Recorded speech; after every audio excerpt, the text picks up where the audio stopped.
Good morning to all of you. आज हम शुरुआत करने वाले हैं इंडियन हिस्ट्री। इंडियन हिस्ट्री में हम शुरुआत करेंगे यानी भारतीय इतिहास के बारे में। और भारतीय इतिहास में सबसे प्रथम जो पहले पढ़ेंगे वो पढ़ेंगे प्राचीन भारत यानी एंशिएंट इंडिया। क्या पढ़ेंगे? Ancient India. एंशिएंट इंडिया का मतलब हुआ प्राचीन भारत, प्राचीन काल की भारत। तो प्राचीन भारत को सुगमता पूर्वक अध्ययन करने के लिए इसे 3 भागों में बांट दिया गया है। एक को बांट दिया गया प्रागैतिहासिक काल। कौन सा काल? प्रागैतिहासिक काल। और एक को बांटा है आदि ऐतिहासिक काल। उसको बाद एक को बांट गया है ऐतिहासिक काल यानी हिस्टोरिक पीरियड। तो यही है 3 काल में डिवाइड किया गया है। एक प्री हिस्टोरिक पीरियड, ये प्री हिस्टोरिक पीरियड हो जाएगा, ये प्रोटो हिस्टोरिक पीरियड हो जाएगा और ये हो जाएगा हिस्टोरिक पीरियड यानी ऐतिहासिक काल। तो सर्वप्रथम अध्ययन जो किया जाएगा प्री हिस्टोरिक पीरियड यानी प्राग ऐतिहासिक काल के बारे में। किसके बारे में? प्राग ऐतिहासिक काल के बारे में। ध्यान देने वाली बात यहाँ पर ये है, क्या है? यहाँ है, देखिए ध्यान देने वाली बात ये है कि ये जो प्राग ऐतिहासिक काल है, ये क्या है? प्राग ऐतिहासिक काल। इसको भी आगे चलकर 2 भागों में बांटा गया है। एक को कहा गया है स्टोन एज यानी पाषाण काल और दूसरी को कहा गया है मेटल युग यानी धातु युग या फिर इसी को कांस्य युग भी कहा गया है।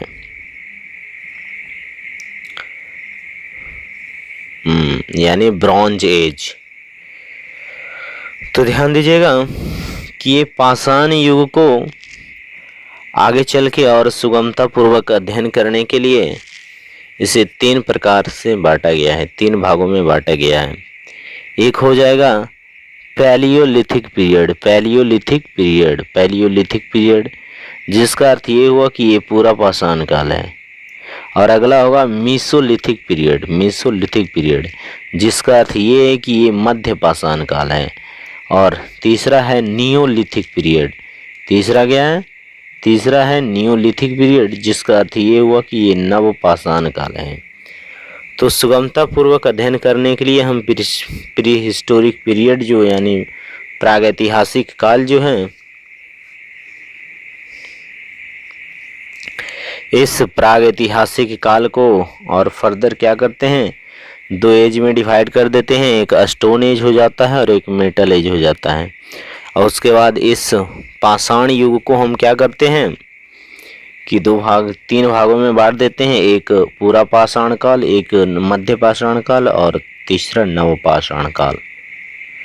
इस तरह से अध्ययन जो है कि क्या हो जाता है, सुगमता पूर्व हो जाता है यानी अध्ययन करने में सुगम होता है।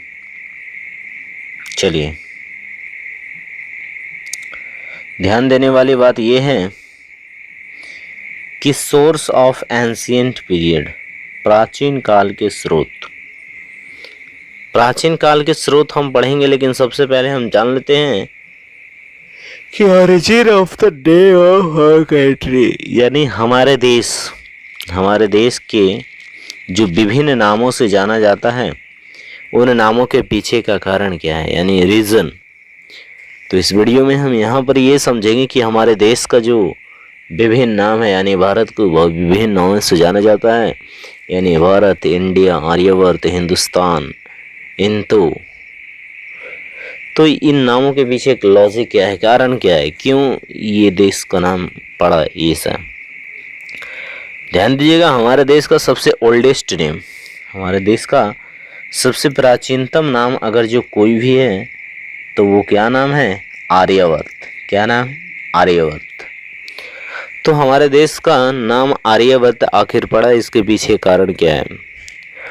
तो याद रखिएगा कि लगभग 1500 BC में यानी लगभग 1500 वर्ष पहले यानी ईसा के जन्म के लगभग 1500 वर्ष पहले आगमन होता है आर्यंस का, जिसका आर्यंस यानी आर्य लोग का। और ये लोग आते कहाँ हैं? तो सेंट्रल एशिया से आते हैं, यानी मध्य एशिया से आते हैं। तो आर्य लोगों का भारत में आगमन हुआ। उसके बाद होता गया है कि ये जो साम्राज्य है आर्य लोगों का, ये साम्राज्य देखिए, यानी उत्तर में कश्मीर से लेकर दक्षिण में उत्तरी राजस्थान तक, और ये पश्चिम में अफगानिस्तान से लेके और पूर्व में ये पश्चिमी गंगा तट तक ले। ये जो क्षेत्र है, this kingdom is known as Aryavarta. इस किंगडम का नाम जो था आर्यवर्त था। तो इसी से जो है हमारे देश का नाम क्या पड़ा? आर्यवर्त पड़ा। ध्यान देने वाली बात और एक यहाँ पर ये है कि हमारे देश का जो नॉर्थ वेस्टर्न पार्ट होता है, यानी उत्तर पश्चिमी भाग है, इसको सप्त सैंधव बोला जाता है। क्या बोला जाता है? सप्त सैंधव। सप्त का मतलब हुआ 7, सैंधव यानी नदियों, 7 नदियों से मिलकर बना होने। तो ये सब आगे अध्ययन डिटेल में करेंगे। यहाँ पर ध्यान दीजिएगा कि भारत नाम अगर जो हमारे देश का पड़ा भारत, तो उसके पीछे का कारण क्या है? तो ये कारण समझेंगे भारत देश होने का कारण। इसका हमको 2 स्रोत मिलता है, 2 सोर्स में मिलता है कि हमारे देश का नाम आखिर भारत पड़ा। तो इसका 2 इम्पोर्टेंट सोर्स है। पहला सोर्स क्या कहता है कि पहले अगर जो आप लोग मानिए, यानी हिंदू मैथोलॉजी के अनुसार, हिंदू मान्यताओं के अनुसार मानिए, तो महाभारत काल में दुष्यंत और शकुंतला, दुष्यंत और शकुंतला, महाभारत काल में ये मानना है कि दुष्यंत और शकुंतला नाम के, यानी एक राजा दुष्यंत थे और उनकी रानी थी शकुंतला, और इन्हीं दोनों से एक पुत्र की प्राप्ति हुई जिसका नाम था सम्राट भरत। और यही सम्राट भरत के नाम पर जो है हमारे देश का नाम भारतवर्ष पड़ा। लेकिन आप अगर जो जैन मैथोलॉजी को मानते हैं, यानी जैन मान्यताओं के अनुसार देख लेते हैं कि वे क्या मानते हैं। वो मानते हैं कि हाँ, जैन धर्म का जो प्रथम तीर्थंकर हुआ, यानी फर्स्ट तीर्थंकरा, जिनका नाम था ऋषभ देव। नाम क्या था उनका? ऋषभ देव था। तो ऋषभ देव का मानना ये है, ऋषभ देव थे, और ऋषभ देव के जो थे 2 पुत्र थे। तो सबसे बड़े पुत्र जो थे भरत थे, उनका नाम भी भरत था। और वो ये मानते हैं कि यही बड़े पुत्र, इन्हीं के बड़े पुत्र भरत के नाम पर जो था भारतवर्ष पड़ा, क्योंकि भरत जो थे बड़े ही सूरवीर पुत्र थे। और ये ऋषभ देव के जो दूसरे बेटे हुए, उनका नाम गोमतेश्वर, और इनका हाल, यानी इनका एक स्टैच्यू है, यानी मूर्ति कहाँ है? कर्नाटक के श्रवण वेलगोला नामक स्थान पर।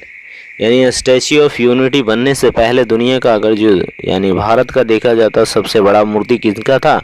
तो इन्हीं का था, गोमतेश्वर का। अब आगे की ओर ध्यान देने का प्रयास करेंगे। ध्यान देने का प्रयास करेंगे कि आखिर हमारा देश का नाम जो है हिंदुस्तान क्यों पड़ा, यानी क्या कारण था कि हमारे देश भारत को हिंदुस्तान बोला जाने लगा। हिंदुस्तान बोले जाने का पीछे कारण क्या था? इसका कारण यह था कि first foreign invasion in India जब हुआ, यानी भारत में जब प्रथम विदेशी आक्रमण किया गया, तो भारत में प्रथम विदेशी आक्रमण कब से किया गया? वो लगभग 518 ईसा पूर्व में किया गया। जो कहाँ से हुआ था? जो पर्सिया यानी फारस से हुआ था, यानी अब जो ईरान के नाम से जाना जाता था। तो ईरान के एक रूलर थे, शासक थे, जिनका नाम था डेरियस प्रथम। डेरियस प्रथम, जिन्हें दारा प्रथम के नाम से भी जाना जाता था। और ये डेरियस प्रथम जो थे हाखामनी डायनेस्टी के थे। किस डायनेस्टी के थे? यानी हाखामनी वंश के राजा थे साइरस, और उन्हीं का एक पुत्र था ये डेरियस प्रथम जिन्होंने भारत में सबसे पहला आक्रमण किया था, जो लगभग 518 ईसा पूर्व में हुआ था पर्सिया यानी ईरान से। तो कारण क्या था कि जो वे लोग थे वे सिंधु नदी के किनारे बसे हुए थे।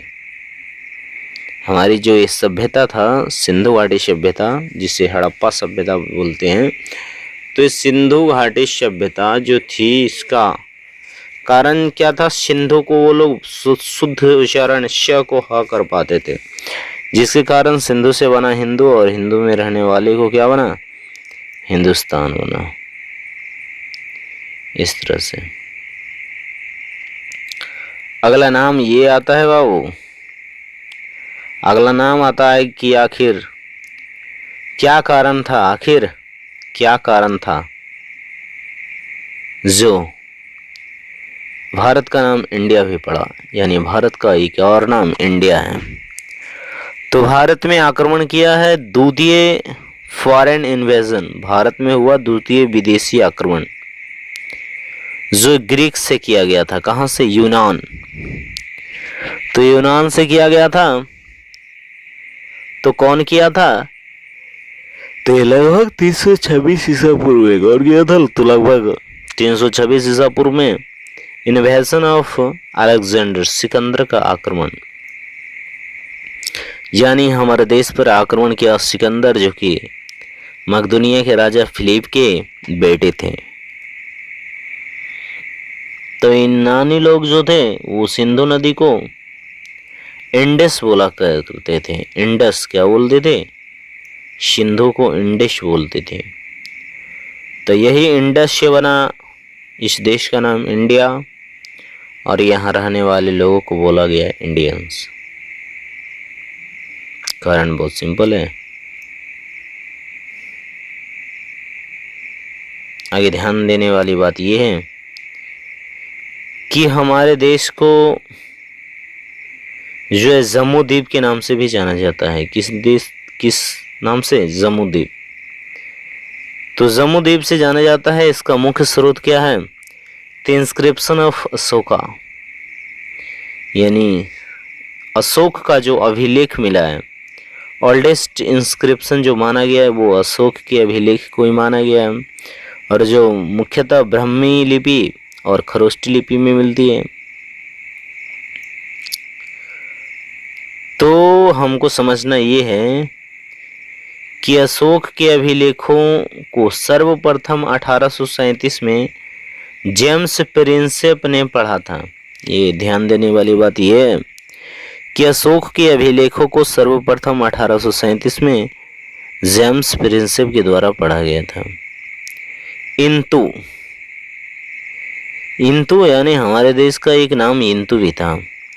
इसका सोर्स क्या था, इसका सोर्स था चाइनीज ट्रेवलर, यानी जितने भी चीनी यात्री भारत में आए वही सोर्स हैं। यानी हमारे देश का नाम इंतु पड़ा, इसके पीछे का कारण क्या था, चाइनीज ट्रेवलर्स।